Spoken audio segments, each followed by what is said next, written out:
Good morning, everybody. Welcome to today's episode of Market Check, brought to you by BB. I got to say, I love the new intro for the show.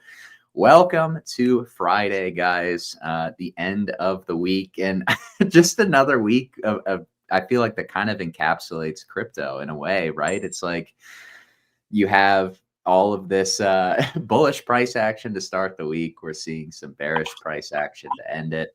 The duality of markets, right? But what is coming next? That is obviously, the question that we're all kind of asking ourselves after that nasty all-time high sweep on Bitcoin with a rejection.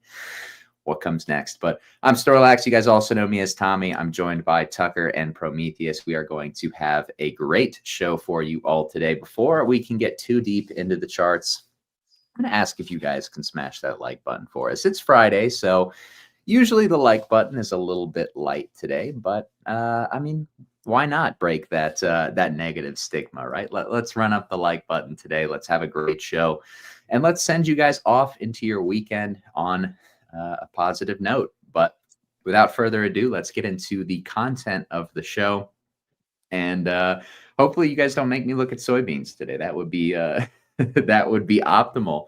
But yeah, I mean, the market's kind of selling off more today, right? We had, I would say, like a mini nuke yesterday morning. We had a liquidation bounce both during New York session and during Asia session last night. We've since seen further selling. Are altcoins potentially about to make new lows? Is Bitcoin going to make new lows? Is the cycle top end? Because that's what everybody wants to ask seemingly every freaking week these days. But no, like I said, we're going to talk about it on this show. I do think we can maybe sell a little bit deeper from here, specifically on some alts, but I feel like we are going to head into September with a few weeks of very bullish, frothy conditions and likely some more dispersion in altcoin markets. I know that's really been, yes, ETH has pumped, but the downside of that has been, well, we haven't quite gotten that breadth. I had to say it in my intro. I hate that word because it's so difficult to say, but we just haven't had that breadth expand towards beta on-chain markets. I think that's likely coming after whenever ETH completes this move, wherever it is that ETH completes this move. But yeah, right now we're selling off a little bit today with stocks. Not a complete surprise given the PPI print that we had yesterday, but yeah, no, let's talk about it, guys. How are we seeing the market right now? How are we viewing the coins, equities, everything else, MicroStrategy, Hyperliquid, Solana, etc.? I mean, quite the sell-off, like you said, quite the sell-off. But I don't know. For me, I think we've come into some pretty good levels. Not that we have to bottom here by any means. And actually, I think we need to look at the weekly a little more closely to figure out what's going to happen, because that's pretty ugly. If I'm being honest, that's pretty ugly. But my bias is still higher into the end of the month, regardless of what we do in the weekly close, right? But kind of, I mean, for me, I like to use these lines as SR. We're right there. Like I can zoom in a little bit. We're right there. So could go either way, but I would really like to see Bitcoin hold like basically where we're at now. But I mean, just that, like at the low point, 116, basically. And if not, I think you're at minimum, coming down into here, right? Coming down into like 109, call it 110. But yeah, we're kind of right there. Like it couldn't be any more, right there in terms of SR on Bitcoin. So I don't know. Like I said, I still think into the end of the month we have room up, but pretty ugly, RSI. If I'm being like this is, I know this is from the close, whatever, but pretty on a lot of time frames, right? Like that's the daily, but this is like, it's just a little bit overextended maybe. So we'll see. Yeah, I like Bitcoin to hold those early August lows. before another push higher. You definitely have to take into account, though, how harshly we have sold off now on both taps of 125K at this point. Right. I mean, the first one, Novogratz sold 8 billion in Bitcoin into. The second one, I think you had David Bailey market in like 1 billion in one go, which we can do that now. This is a very liquid market. But yeah, I mean, the fact that we're rejecting from these levels on Bitcoin does kind of show, I mean, I'm not going to say explicitly distribution, right? But it does show us that supply is the heavier hand than demand at this juncture. Yeah.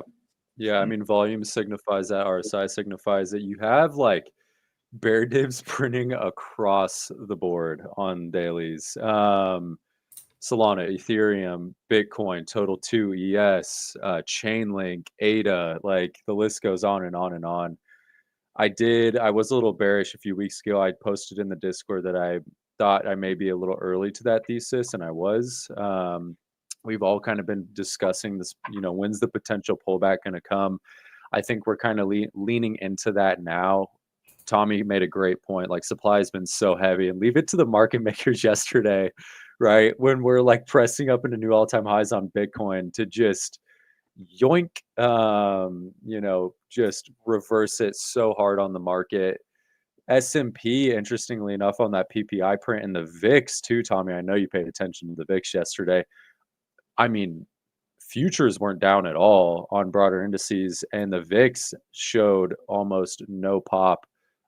So you got to kind of beg the question, okay, if we see a pullback in indices here or in TradFi, that is, where does that kind of leave crypto? Is the volatility suppression, leaning into strength, or is it leaning more so into the fact we haven't really seen an unwind historically that we usually see in August, with the, market makers not wanting to warehouse that risk anymore. But this is, in my opinion, a good spot to hedge some spot exposure. I'm still very bullish high time frame leaning into Q4. We saw Berkshire Hathaway clip in $5 billion into UNH, right? We're very much in a growth regime from a broader high time frame perspective, at least in my opinion. So yeah, we're definitely cooking right now, man. We're definitely cooking. But how about that intro, guys? How about that intro? Absolute banger, absolute slapper. Yeah, Prometheus, you had a lot to do with that intro. So I reached out to one of my boys who's does some music producing, and he cooked up for us. So greatly appreciate that. Mm-hmm.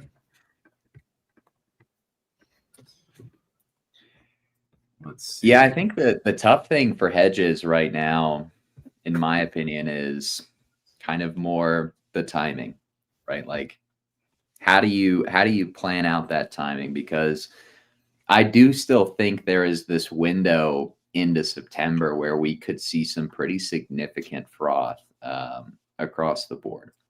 I don't know what that means for Bitcoin or ETH really, but for something like Sol, and I said this before we went live, like, I hate Sol. I've been pretty outspoken about that. I think Sol can make all-time high here over the next few weeks. What does that imply for risk? What does that imply for small caps? And if that's the case, how much can occur during a short period of time? How do you hedge for downside risk in the market on something like Bitcoin and equity markets? So I think timing is kind of difficult, but I'm kind of using MSTR and Solana as my kind of like barometers for risk in the market, or rather like when I should be wanting to exit. And for one, I mean, MicroStrategy looks horrendous. We talked about this on the show multiple times already this week, so I won't really dwell on it. I kind of feel like you're getting close to a bounce on MSTR, but high time frame outlook for Michael Saylor is not great right now, right? Because he can no longer issue debt to buy Bitcoin. He has to sell common stock shares to buy Bitcoin. So if we get into a situation where Bitcoin's price starts to fall, or that he starts to sell MSTR shares to try and support price, MSTR stock could spiral a bit. And I think that people are maybe not fully accounting for the risk that presents in the market. I don't think that is an issue right at this moment. I don't think it's going to unwind in the same way that it did in 2021 for starters. But, I think that's worth paying attention to. But I really think your barometer for when to get out of the market is going to be when SOL really outperforms in the same way that it has been over the last few weeks and last few months. The dynamic between ETH and SOL has completely shifted. When SOL is drastically outperforming the market, it is your sign that you need to find a chair. Find a chair. Is that a musical chair analogy? It is. For sure. I loved musical chairs back in the day. But you're right, Tommy. You're right. The exit is narrow, and there's a lot of people trying to get out. So being smart and intelligent in entering or exiting positions, I think, is going to be pretty apparent here moving forward. Tucker, you touched on others the other day on the X show we did with the whole team, and how when we really see that pop, that's probably you're like, all right, when we see the parabolic rise in others, that's your kind of get out signal. Oh, for sure. Yeah. I was especially talking about, it looks pretty much the same, but the others dominance chart, right?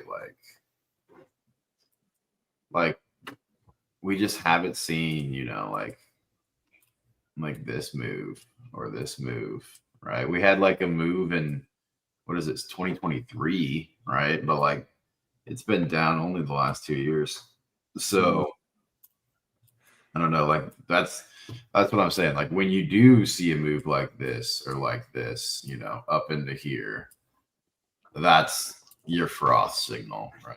And others dominance, others divided by Bitcoin, whatever, it's the same thing. But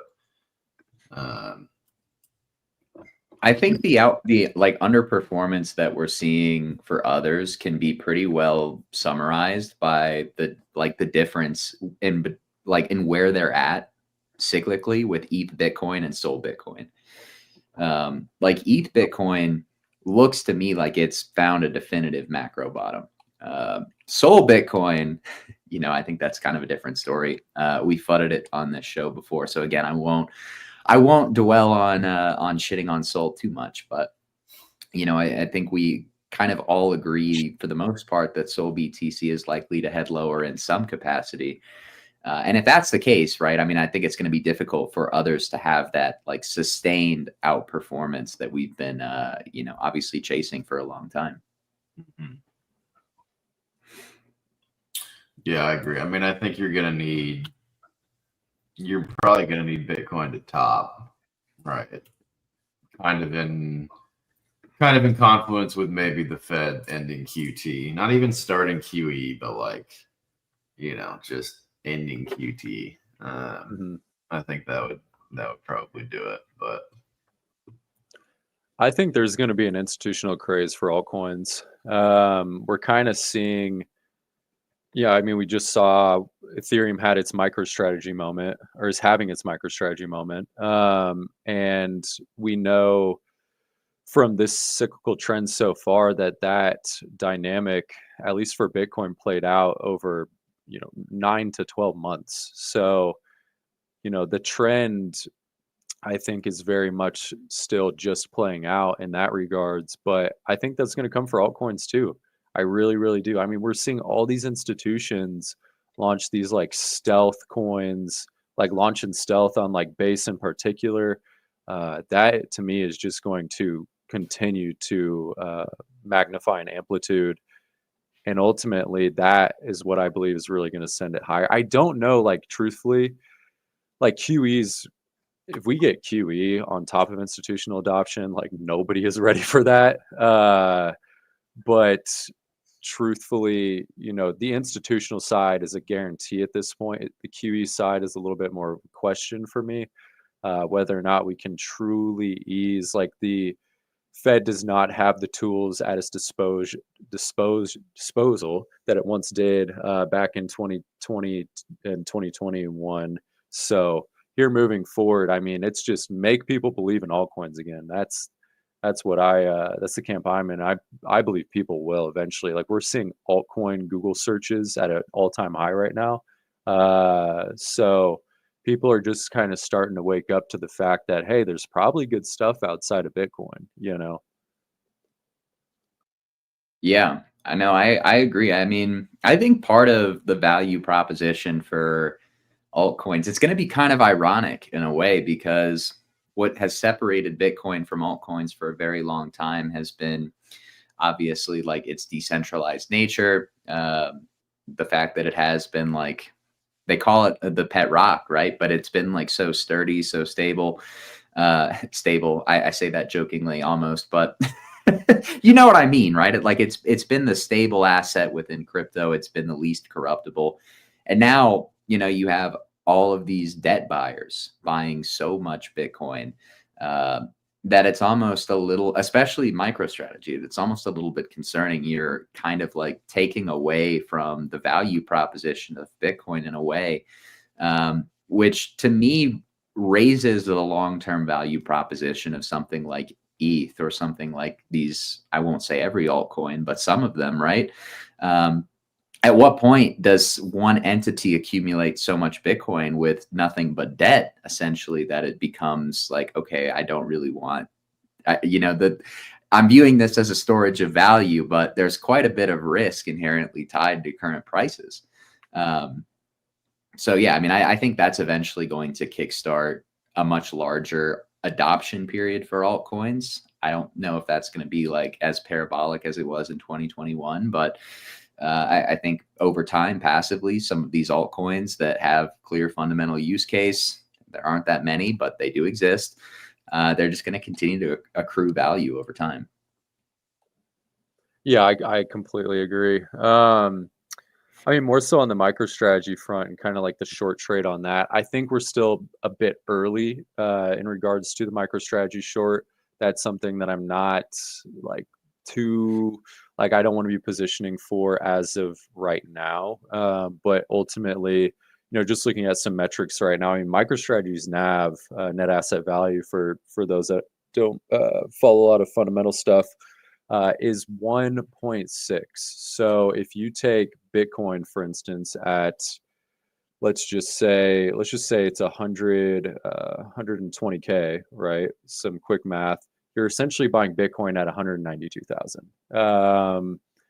That is obscene, right? That is obscene. And if what Tommy was saying, you know, in regards to Saylor not being able to issue new debt to finance the purchase of more Bitcoin, what does that mean for the underlying, right? Where is the premium in the stock now? Or why would you pay for premium in the stock that is here moving forward? And so, yeah, I think MicroStrategy is a great short opportunity in the face of, you know, a good, you know, pullback, wherever that may be, you know, leading into potentially, you know, 2026. I think that is a bountiful opportunity. Bountiful, you say? I think it is. I do think it is. I mean, yeah, like it. But you're going to get destroyed on put premiums if you don't get the timing right, which is kind of why I was mentioning the timing earlier. I think that is the most difficult part of the trade. Mm-hmm. Absolutely. And you got to be careful too, in regards to like where you're buying puts at, and with what Tucker has up, right? And depending on what you're buying, you know, if you see a, you know, heightened VIX specifically over like 25, you should actually be buying like 70 delta puts on MicroStrategy in the money. I don't think people know what that means. I don't even know what that means. I can go over it later, but it acts so deeper in the money. Puts act more as spot with a little bit more juice. We'll just say that. Makes so sense. It's kind of like in between from like degen options and spot. You're kind of buying it, getting the middle ground without the theta decay. Well, I think if you're buying puts Like shorter dated puts, you should probably wait until this thing breaks 20. You know what I mean? But longer dated puts are probably pretty cheap down here at 14, 15. You know what I mean? They are. But, yeah, I would not buy. I wouldn't buy short dated. Like VIX can just do this forever, man. Like not forever, but for a long time. You know, you will get thetaed to death by that. So the most schizo people I know tell me to be careful of end of September, early October. I tend to believe them.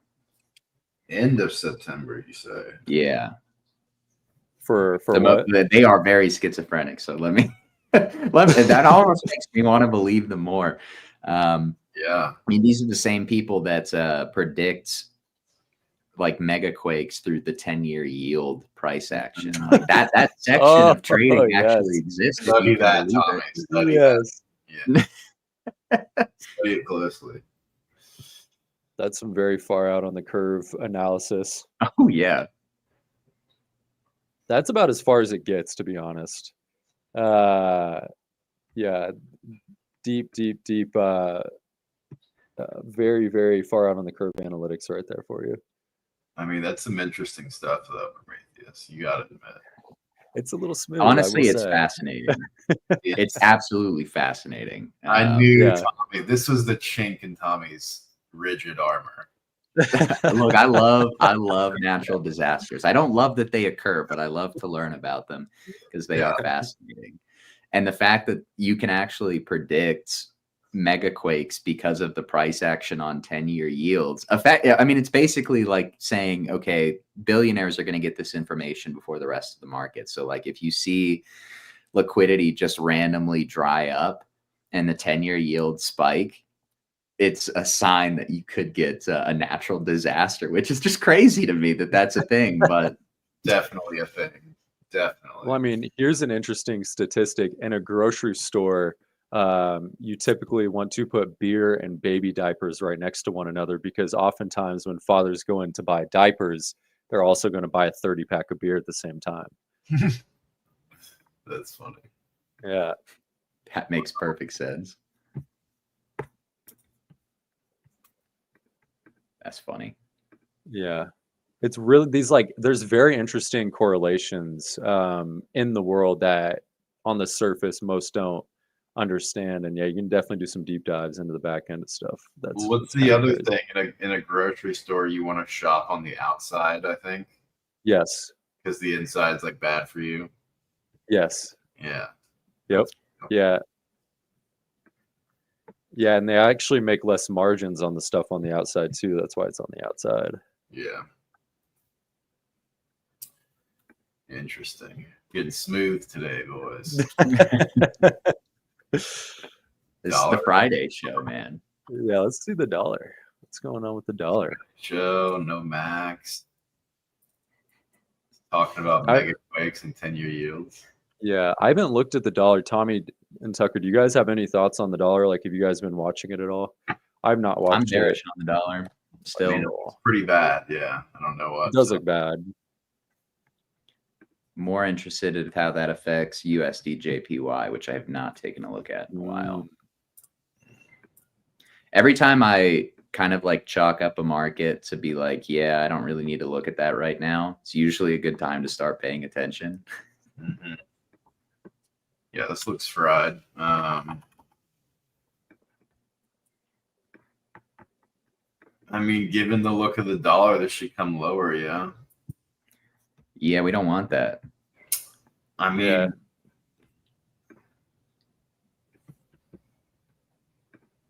so we need JPY to go up is what we need. Or yes. What's the yen to just JPY? Japanese yen futures. It could just keep chopping, right? Like, is that right? It's probably not going to really move until you see interest rates move. So who knows when that's going to happen?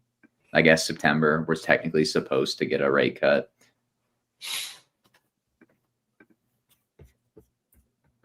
I mean, we're definitely getting what's the Fed watch set? We're definitely getting a cut in September. It's like a 96% something.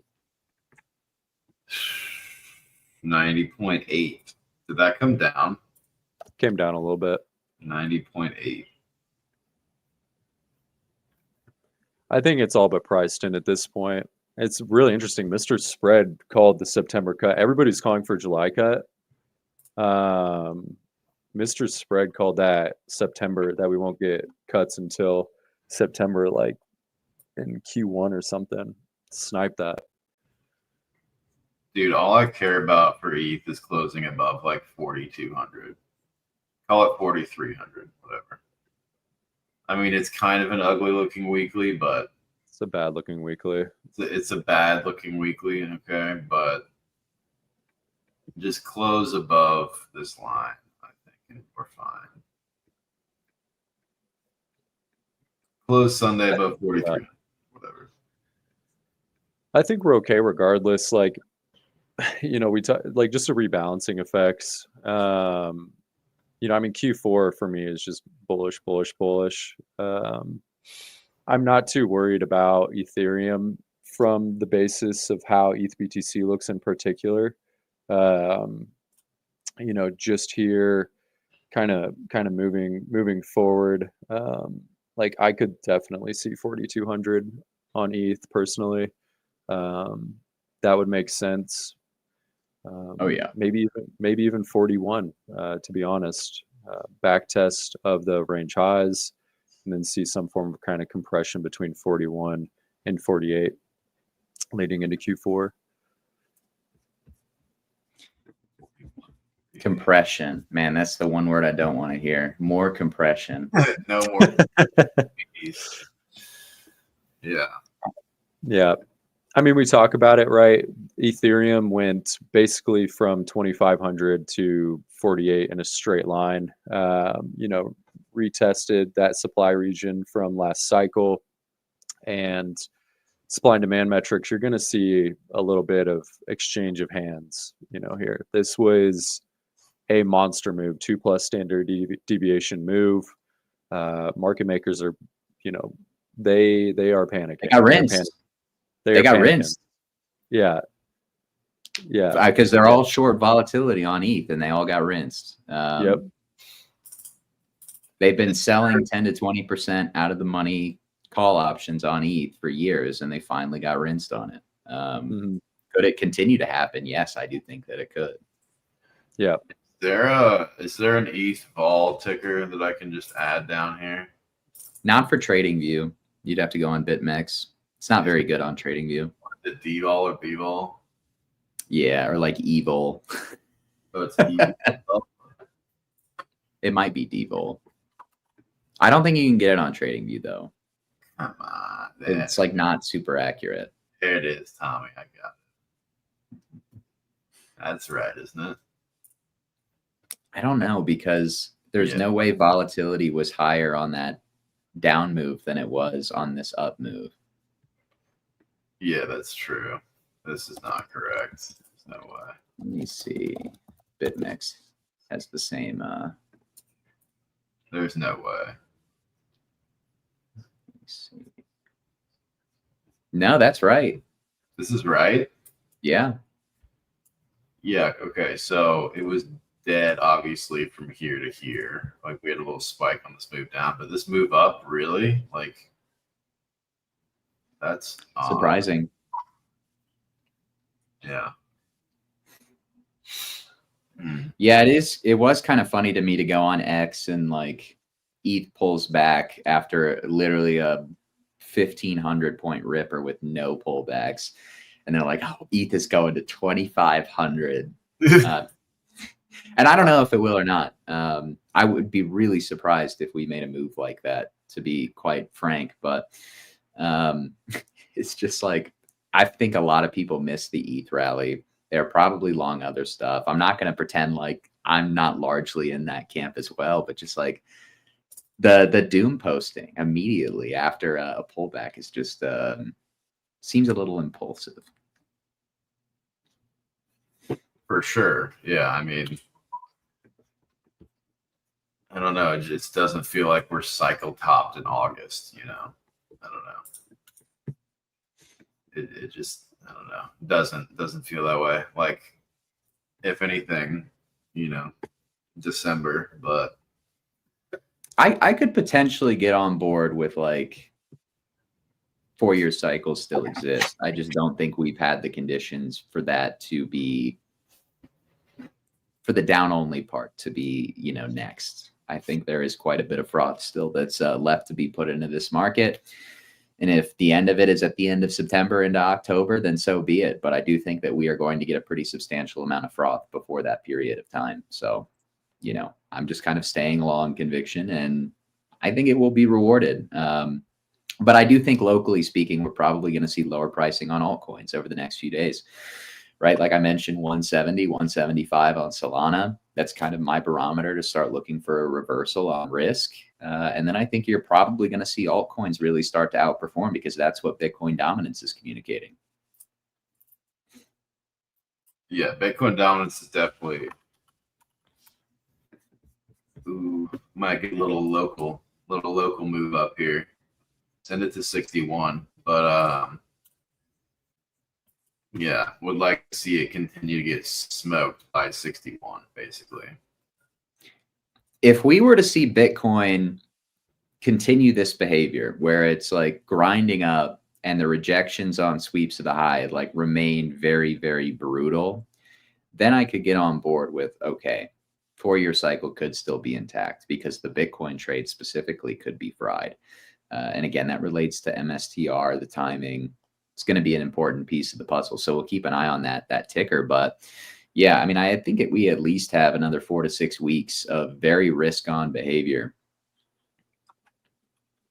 Let's see. If not longer. I mean, I don't want to say that that's like necessarily my bias, but my system tells me to mostly be risk off in early October, late September.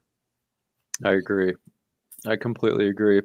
There's a little bit of, from a time horizon perspective, kind of into end of August here, beginning of September, a little bit of, stuff you should probably watch out for from a cyclical perspective. But man, yeah, I mean, I'm stoked for Q4. I know what Q4 brings to the markets in regards to liquidity conditions and, the TradFi bros pumping the markets to finish out their year strong. And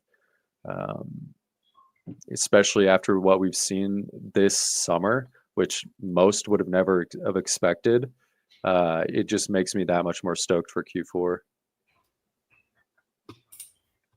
Yeah. Yeah, I'm really optimistic about Q4.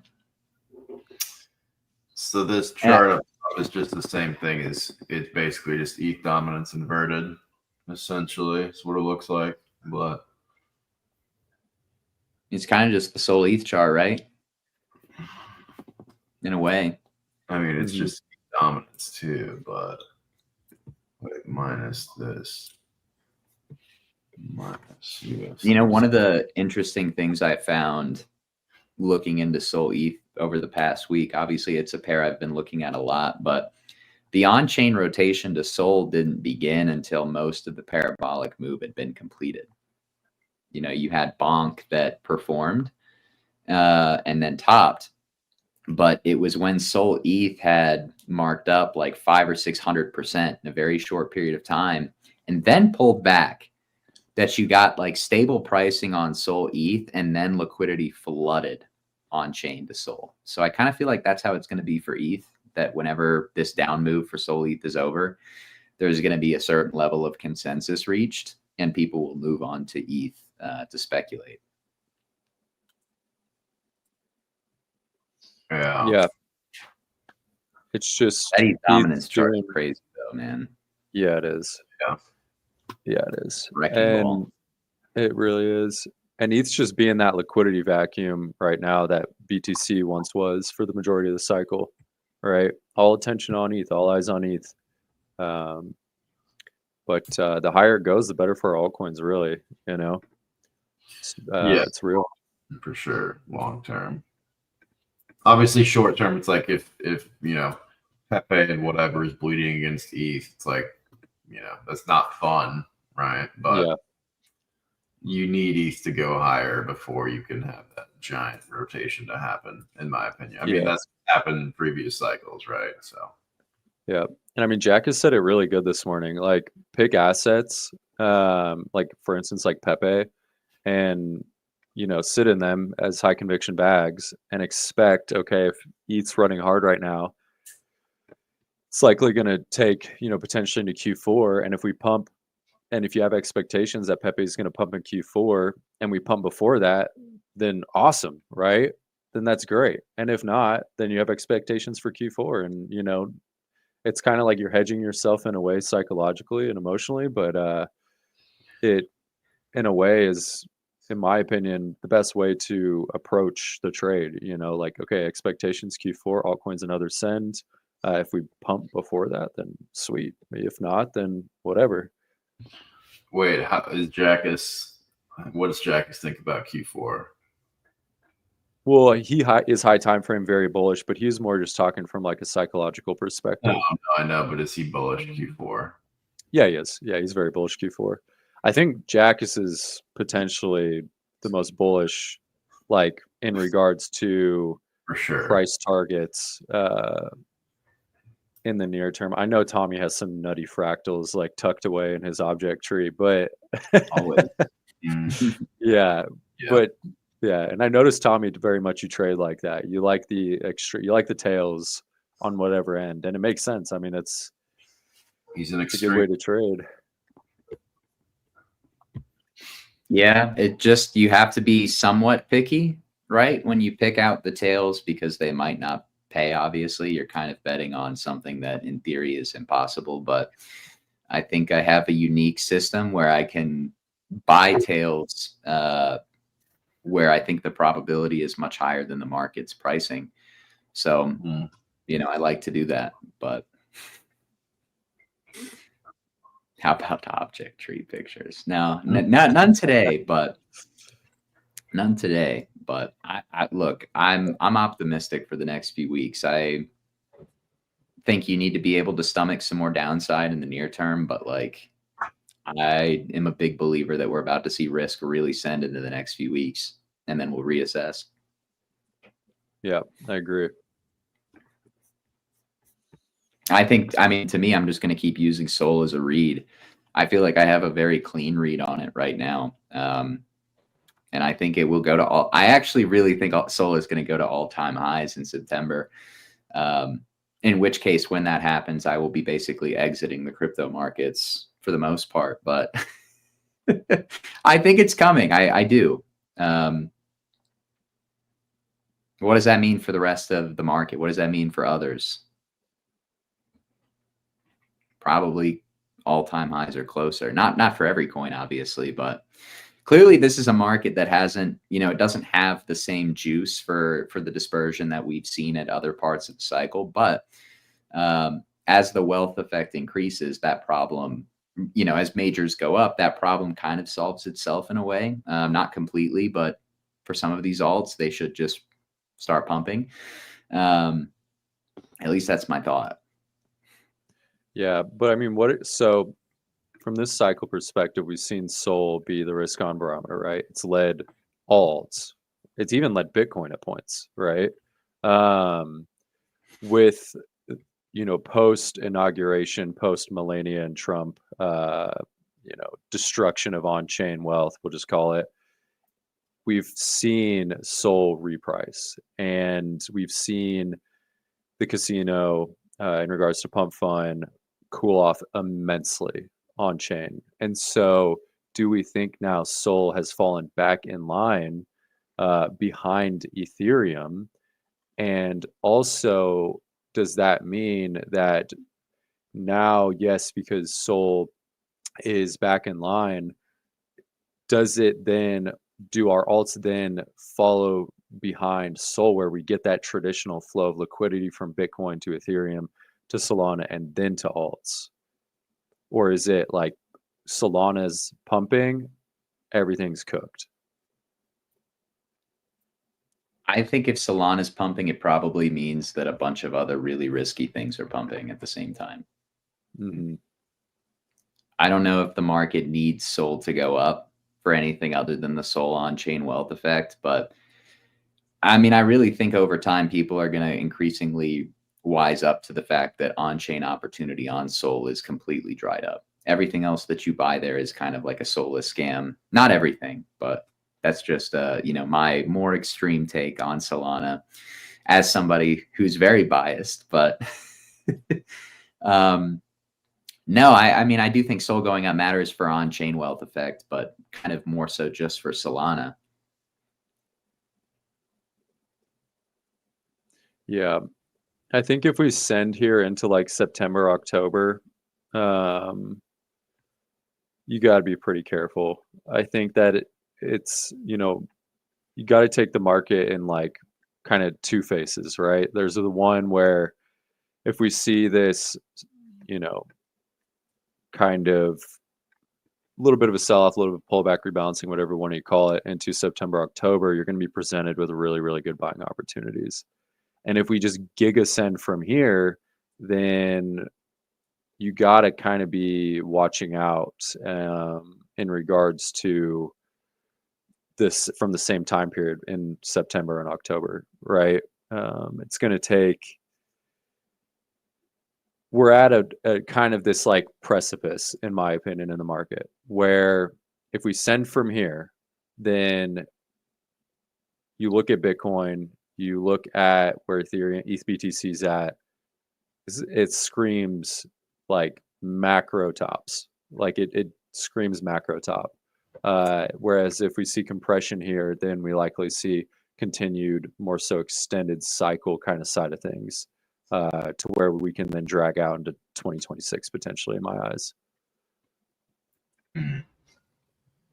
Do we have to view it from the lens of 4-year cycles? Like, do cycles still exist? I'm not saying that we can't get massive pullbacks on Bitcoin and ETH, and cycles will always exist. I think tethered to liquidity for altcoins, we've clearly seen that over the course of, we'll call it this cycle. But I don't know. I almost feel like we're commoditizing an asset class, we're commoditizing Bitcoin. ETH is kind of becoming, maybe it's going to trade like a bank. Maybe it's going to trade a bit more like, who knows what ETH is going to trade like, a big tech company.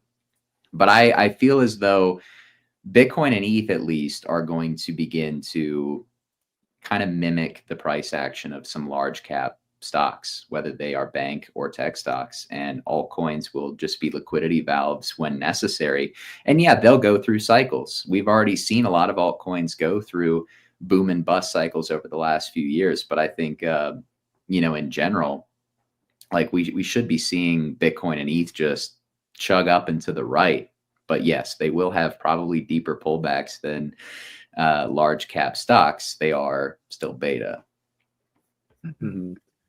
And like from a law of large numbers standpoint, with regards to the market capitalization of these tickers in particular, I mean, the diminishing side of both, and we're seeing it out of Bitcoin right now, like the pumps are greatly diminished. But that also is, applies to the downside as well, right? In a much more stable environment. We're talking about increased correlation from Bitcoin and broader indices now. It's higher than it's ever been, right? So these, quote unquote 4-year cycles, from a sample size, we've only had a few. We were talking about an inefficient market previously, one that's leaning towards more efficiency and institutionalization. And those hedging flows, right? When you open the doors to institutions, creates stability in price. So, people expecting 70% pullback from BTC, like you're going to have to see something go very, very wrong in regards to potentially Sailor, maybe recession, whatever that may be. So kind of how I'm viewing the markets, right? Stability here moving forward in Bitcoin in particular, and the increased correlation means we're just going to fall in line with indices more and more and more. Do you guys think we could see like a mini recession occur at some point in the next like 6 months? A mini recession? Like a short and fast recession? recession. You mean like recession in the true sense, like economically? You don't mean like the charts going down? I mean, they're kind of like intrinsically tied together, aren't they, to some extent? I mean, we kind of had that in Q1 and Q2, right? We just didn't have the economic piece. It was just right. Could we do something like we did in Q1 all over again? Yeah, I think we could next year for sure. Like mid Q1 to Q2 next year, I think we definitely could. Yeah. I mean, for me, like something's got to break, right? They are very, very clearly doing everything in their power to prop up these markets. That is apparent. You know, this PPI print, it's all fugazi, right? They very much can just, you know, they can masterfully, you know, put out whatever they want in regards to, you know, economic numbers. Like it's all fugazi. But like you do, in my opinion, to see what Tommy is mentioning in regards to like a recession, like you'd need to see something break. You would at this point in the market. Like we talk about, you know, the price. I saw a picture on Twitter the other day. Price of sirloin, you know, has gone up like 40% in like 2 years or something like that. Like that's insane. And don't tell me that before I take my wife to a steakhouse next week. Somebody had a picture of their purchases from Costco from 2 years ago versus today, and it was like substantially higher. High frequency traders got y'all tweaking. What are we tweaking about, man? We're giving a high time frame outlook. Yeah, I do not pay attention to HFT.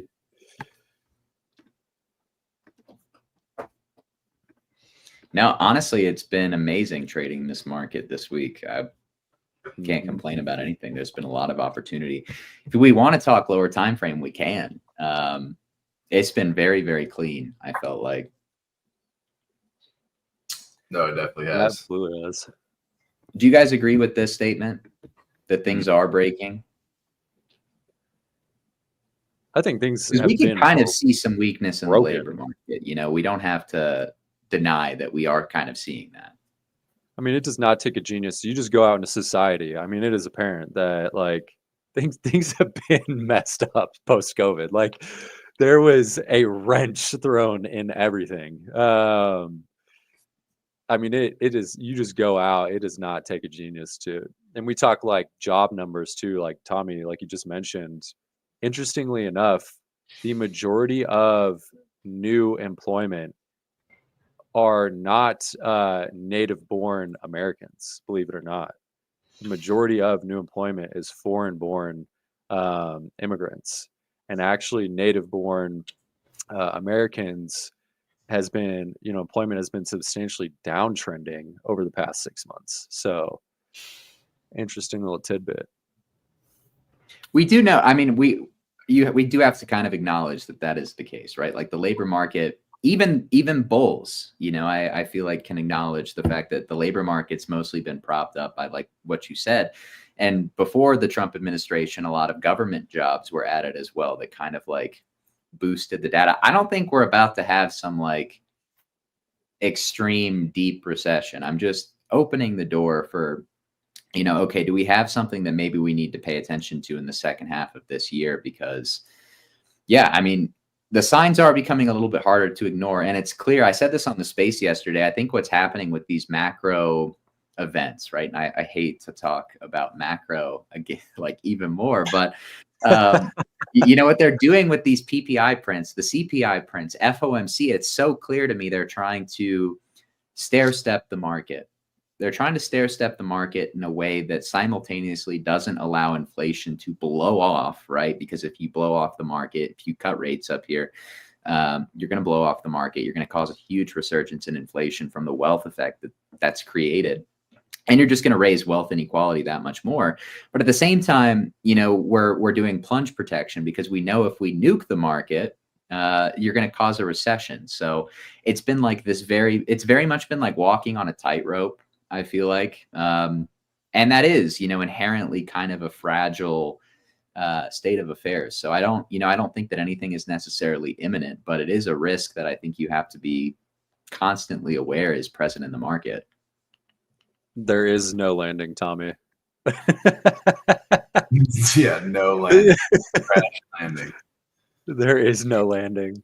I mean, what's likely to happen is either they lose control of the narrative and the top blows off the market, or we have a recession and we print money and inflation happens anyway. I think that's kind of the inevitable end game, is that inflation is going to flare back up at some point this decade. Mm-hmm. Not that, I mean, again, just to be clear, like, are you bullish on Q4, Tommy? Yeah. Are you bullish, Prometheus, on Q4? Oh, yeah. All right. Like, let's just, print. And then we'll full port rice futures. Pull up rice futures. Yeah. You want to know how to make money going into recession? Buy rice futures. I'm telling you, look at that chart. Well, do you remember Will talking about ketchup sandwiches? I do. And spaghetti. and spaghetti and what was the brand of spaghetti sauce that's super cheap? Ragu. Yeah. Or a Prego. Prego. That's what it is. Prego, yeah. Prego and spaghetti. Dude, eggs are up more than that, bro. Eggs are up like 4x from a few years ago. Yeah. Study having a family member that has 40 chickens. I know, you're lucky. Based. Study having a buddy who has a family member who has 40. There you go. I've actually I don't know if you guys can relate to this. I feel like some grocery prices for me have actually dropped. Like chicken, the price of chicken has gone down a lot for me. Is there an? I bought like a pound and a quarter of chicken the other day, and it was like $3. Really? I mean, yeah, it expired the next day, but still expired. Obviously, I ate it that evening. Is there egg futures somewhere? There have to. Let me find it. There literally has to be. There's no way. Z8Y00. They don't want us to find these. What? Are you talking about Z8Y00? No. Yeah, no. They don't want us to see the egg futures chart. They don't have egg futures. I feel like we've pulled up egg futures on this show before. I don't know, man. Am I crazy? I don't think Maybe. they have that. Dude, I really don't think they want you to see the egg futures chart. I don't think they have it. There should be a fresh hen egg futures ticker as well.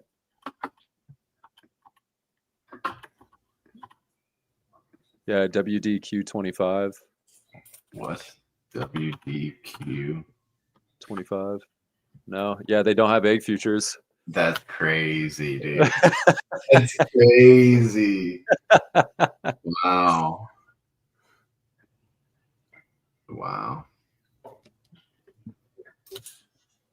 Don't get food poisoning. Look, I mean, I'm getting it from Sprouts. It's not like it's some second-rate grocery store. I couldn't believe that chicken was that cheap. Wow, they compared me to Julius. Everybody hates Chris reference. I got it. Yeah.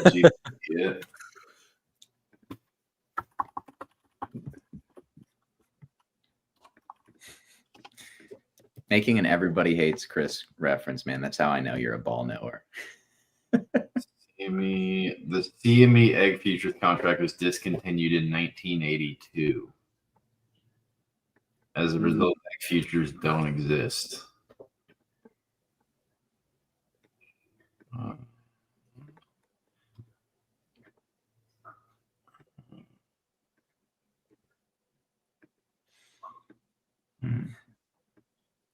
What do we think about equities here? I know we talked about the VIX. We're still on eggs, Tommy. Oh, sorry. Just kidding. Just kidding. You can definitely kind of feel that equities are cooling off here a little bit. I mean, ES did come up into the 6,500 level. That's an area that I had been watching ever since about 6,100. We started to see a lot of option flows at that 6,500 level. I mentioned that in the Discord quite a while ago. Follow the money. And right now we're kind of pricing in perfection, you know, so it makes sense that they have the PPI print come in the way it did. Like Tommy had mentioned, cool things off. It's definitely slowing down a little bit up here. Could we see just a little, you know, the grinding price action from, I think I had mentioned 2016 to 2017 going into 18 is what I had been looking at. Yeah. 2016 to 2017 is kind of what I was looking at.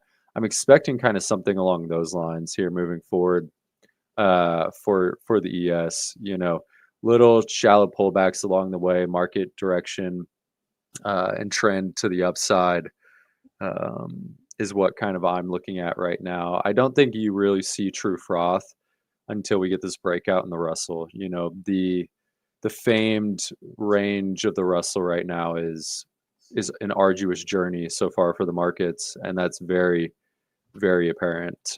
Rejecting off of this supply region now, so. But trend on the mid time frame is now back to bullish on the Russell. So eventually it'll happen. Just going to take some time. Yeah. Yeah, the Russell was looking good earlier this week. I haven't taken a look at it since. Let's see. Still good.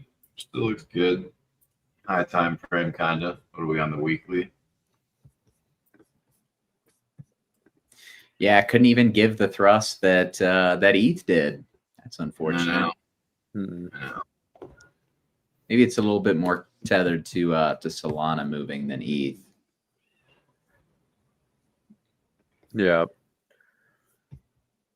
It speaks to the lack of you know, altcoin dispersion. There have been some small caps that have been performing really well in equities though. So I feel like it's been a little bit different than crypto in that case. I haven't, as always, like I completely missed the small cap mania in equities because I'm trying to play crypto, and then alts just like haven't run. Well, it depends where you've been. Base has been an absolute monster lately. There have been big pockets of outperformance. Yeah. I think ETH on chain in particular sees that big rotation in Q4. I really do. I think Pepe gets its, you know, starts to get its the start of its leg up and, you know, rise in October. That's kind of what I'm eyeing. I feel like we're going to bounce here on a lower time frame. I could see it. I think I think it was Matt that said, he's like, why would you long the Russell? Because any stock worthwhile longing the Russell just graduates to the NASDAQ.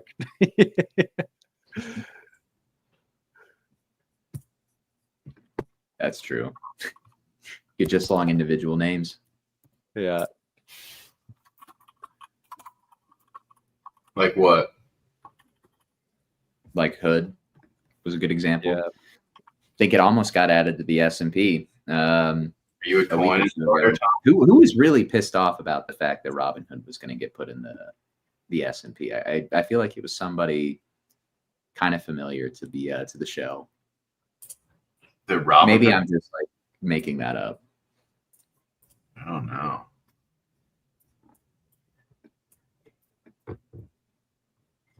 I'm not sure. I know. Check out Rocket Lab, RKLB. That thing's been talking about small caps at just a rocket ship, quite literally. Crazy chart. Okay, what? RKLB, Rocket Lab. So they're a direct competitor to SpaceX. Oh boy, is this a Bitcoin treasury company or what? No, they send satellites into space. So That's reusable Kamala's rockets. company, right? Or whatever. Has some No, relationship to it. No.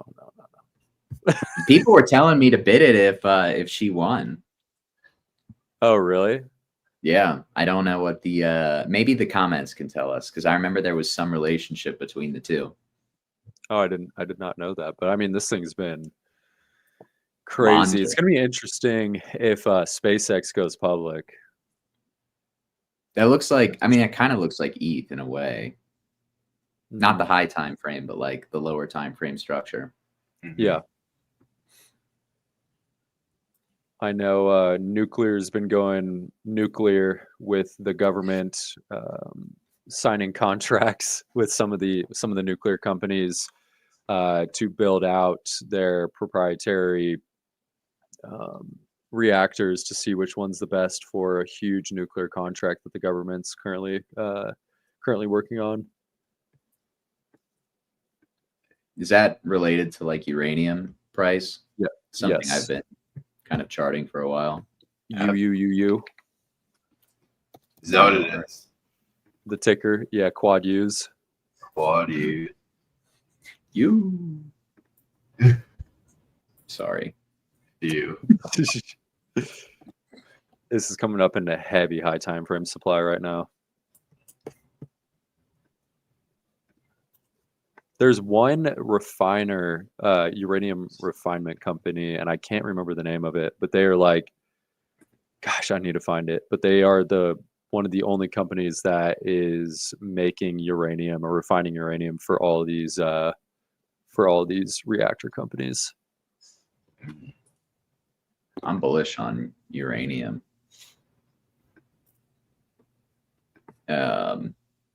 But I mean, it's a commodity, so like if you're trying to make it on uranium, you're probably not going to. Yeah. The thing that I think is interesting for uranium is more about like Russia and Kazakhstan, you know, because if we just see like an inevitable multipolar world where the US, Russia, China, maybe somebody else, who knows, try to like separate themselves by accumulating as much resources as possible, then Russia taking Kazakhstan will probably be like a very bullish event for uranium because there are huge reserves there. This is true. See, I got some smooth brain in me. I know. When you want to talk about like what's going to be the energy moving forward, it's going to be uranium. It's going to be reactors all day long. Yeah. I'd love some mean reversion into close, man. I think we get it. Think we get it? Yeah, I do. We might get a weekend dump, or it might be Monday. Who knows? That's kind of what I'm thinking. I think you get like 170 on Sol. We were talking about it, you know, before the show. I think you could genuinely see like 4,100 on ETH as a back test of those highs. I'd see like 4K. Yeah. But good buying opportunities, really, for Q4. I think so. I mean, I'll be honest. Like, I don't even know if it's Q4. Like, if it's compressing, then if it's going to compress until Q4, then I think for one, you're probably going to have time to accumulate. But if it's like a Q3 thing, I like the idea of cheaper right tails for ETH. I do. Yeah, I could see it. I think you got to be careful with altcoins. Personally, you got to be real careful with altcoins here. You know, we see kind of a breakdown in structure on majors here. I mean, some of these alts are kind of holding on by a thread here, hoping that we do see that this kind of be the final shakeout before higher. But on Pepe there in particular, you look at those stacked lows at point, we'll call it 8 cents. I could see us coming down in 8 cents. 8 cents, man. Jeez. Yeah, I mean, you look at those stacked lows. Like, tell me those aren't like ripe for the taking down there. Talking about stacked lows, these.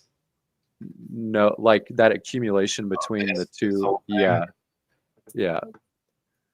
Yeah, that is all juicy liquidity for the market maker. I could see us taking those. I think Pepe is pretty clearly trading mostly in line with what Solana is doing, which makes sense.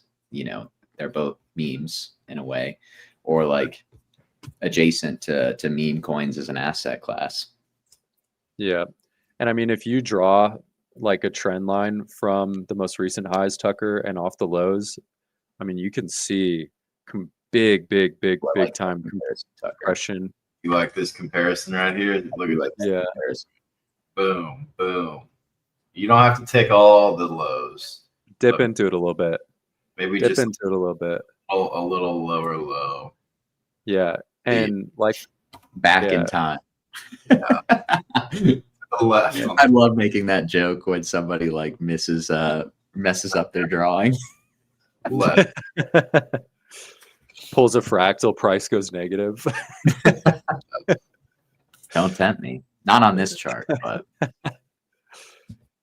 well, yeah, and Tucker, draw like a trend for the showing the ETH or Pepe compression right now. Trend line off from all the lows and from the most recent highs. Yep. I mean, you look at this compression right now.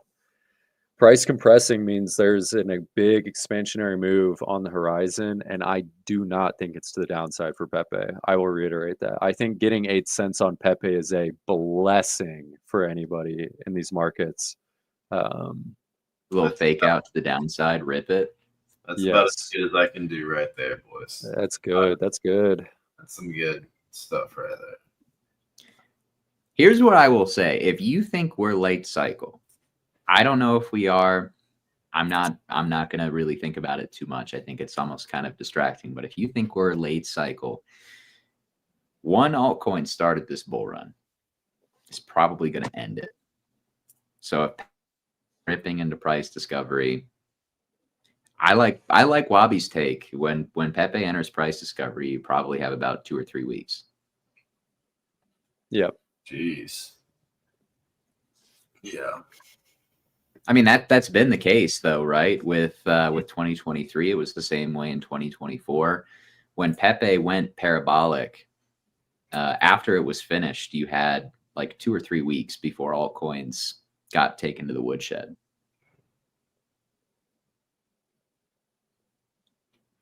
Yeah, it's a 2.5x from here for Pepe. No, You can do more than that. I just made 2 all-time highs.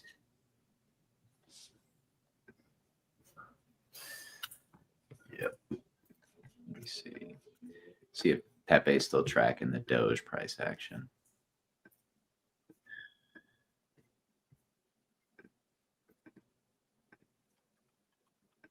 Kind of. Yeah, I think you could get that stab. I don't know if you run all of them, but like running some of them would make sense. That's what that was. Yeah. I mean, that really does look similar. That's crazy. Dip into them in a little bit. Market makers are they're gonna stick their hand in that cookie jar. I'm gonna tell you.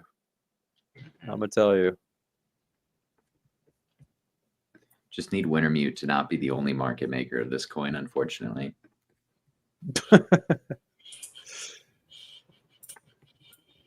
I used to defend them because I felt like, you know, it's a market maker. You can't get so upset about what a market maker is doing. And then I think, no, I've seen what they do in the order books. It's pretty clear that they're not really putting any effort into bidding. They're just selling the inventory that they were given, and then they buy it back at lower prices. It's like they're really not trying to send it higher. Eventually they might, who knows, but they haven't tried to send Fartcoin higher. We've seen that. Fartcoin looks atrocious. I think Wabi hit the nail on the head that Fartcoin kind of had its thunder stolen and vampire attacked by Useless, which just got listed on Binance Perps today, by the way. And Troll. And well, Troll didn't get listed, but Troll stole that liquidity. a thin liquidity left on Solana that's still there. It's kind of just a microcosm for Solana, though, right? Just like vamp attack after vamp attack. It's good. It's going to clear out the chain eventually. Like we talk about these, the markets, because crypto markets are so unregulated. It's the purest form of capitalism, right? Where supply and demand metrics or supply and demand characteristics and dynamics are self-healing in nature, right? You lean one way super hard, eventually it will be healing in nature and will swing back the other way, versus like equities and indices are so suppressed, and manufactured in a way that crypto really is a blessing, man. It's an awesome market to be able to trade because there's just such a lack of manipulation. That's why it's a lot easier to trade too. Life is cyclical, man. And the soul cycle has played out and it's actively unwinding. We can see that with Sol BTC, with Sol ETH. There needs to be let's not even talk about when the downtrend ends. Let's talk about when it starts to perform again. There's a refractory period that's necessary for Solana. They've kind of used up all their karmic currency, we'll call it, or good karma, and now they're in karmic debt. But no need for me to FUD Sol again. I think that's a good spot for us to wrap the show up, unless you guys had anything else that you wanted to take a look at this evening, or this afternoon. What am I saying? This evening. I don't think the future is gloomy for alts. I just think something like Solana is requiring some time to reflect on its actions, right? It's like a kid that just punched another kid in the face and now he's in timeout.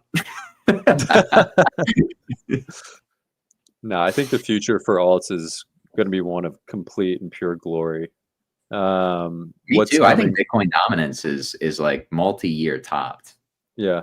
What's coming for alts just came for Ethereum and came for BTC this cycle. So it's only a matter of time.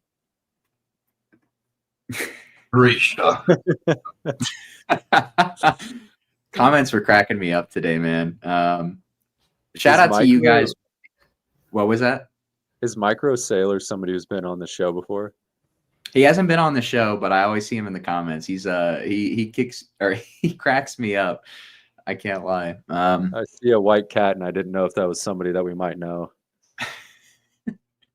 Shout out to you guys in the comments for showing up every day as well. We appreciate you guys. If you could do us a solid, hit the like button, subscribe on your way out if you haven't already. We're going to continue to bring you guys these market check shows Monday, Wednesday, and Friday of every single week.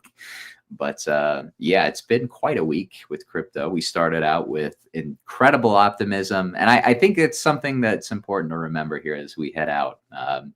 It's very easy to get too high at the highs and too low at the lows. And this asset class is kind of a perfect representation of that, with these volatile price swings.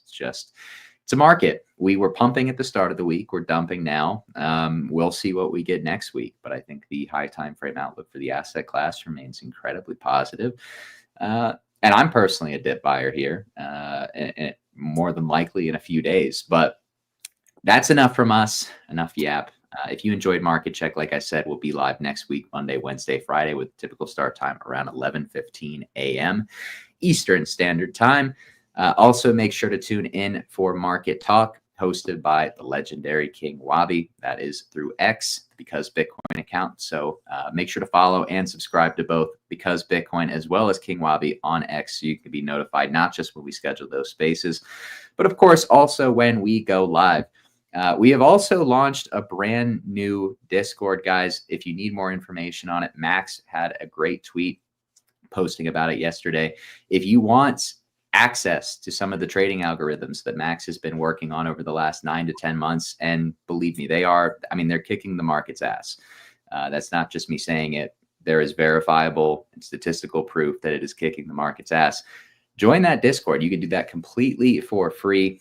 Sign up on the below ref link, and you will be given access to all of those channels and those signals. So I definitely would check that out, guys.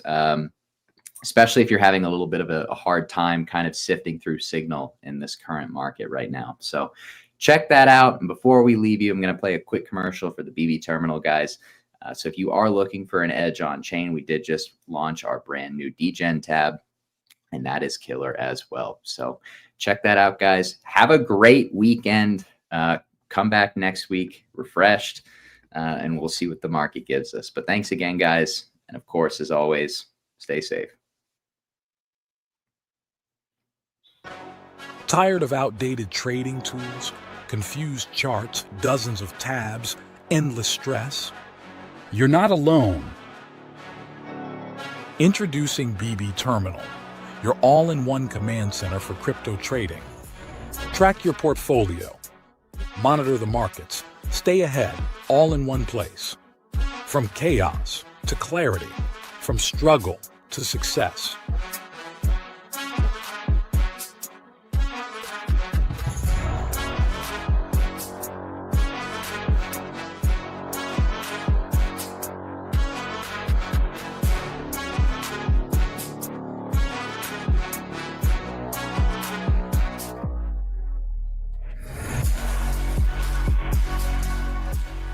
BB Terminal.